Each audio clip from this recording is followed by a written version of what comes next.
Nagkita kami for closure lang sana. Pero, iba yung nangyari. Akala ko handa na akong harapin siya. Akala ko closure lang talaga ang kailangan namin. Isang huling pag-uusap para tapusin ang lahat ng hindi natapos. Isa lang sanang paalam na may linaw para makagalaw na kami ng buo sa bagong buhay naming pareho. Nagkita kami sa isang paborito naming lugar. Simpleng kapehan lang. Pero punong-puno ng alaala. Pagdating ko pa lang, nandun na siya. Nakaupo, ngumiti, at sa ngiting yon, biglang parang binura lahat ng taon na lumipas. Parang hindi ako naghihintay ng iba. Parang siya pa rin. Wala naman kaming halatang intensyon. Kwentuhan lang, kamustahan. Pero habang lumalalim ang gabi, lumalalim din yung tingin, yung tawanan, yung katahimikan sa pagitan. May mga bagay talaga na kahit ilang taon na ang lumipas, hindi pa rin kayang tabunan ng panahon.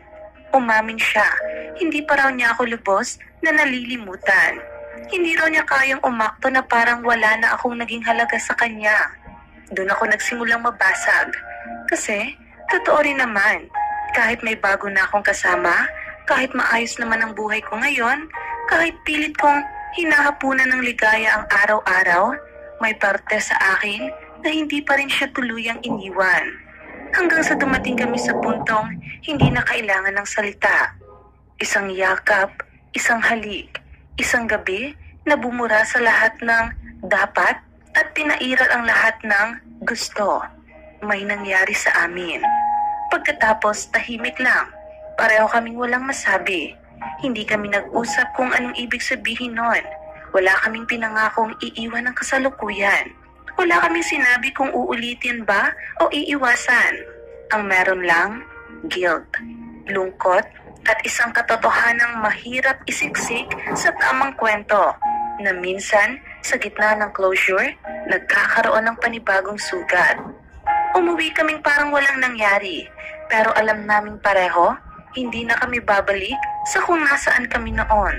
Pero hindi na rin kami kasing linaw ng dati ngayon. Hindi ako proud. Hindi ko rin ito sinasabi para humingi ng simpatsya. Pero gusto ko lang mailabas. Kasi habang pinipilit kong ngumiti sa kasalukuyan, may bumubulong sa likod ng isip ko. Anong klaseng closure ang tinapos sa kama? Pareho kaming may mahal na ngayon. Pareho kaming may pinanghahawakang relasyon. Pero sa gabing yon, kami ang binitawan namin. Kami ang nilapitan namin. Kami ang piniling ipaglaban, kahit sandali lang. At ngayon hindi ko alam kung anong mas mabigat. Yung guilt sa partner ko o yung katotohanan sa puso ko, hindi pala siya tuluyang nawala. Hindi ko alam kung kailan ako mapapatawad ng sarili ko, ng taong mahal ko ngayon, ng taong minsan kong minahal muli.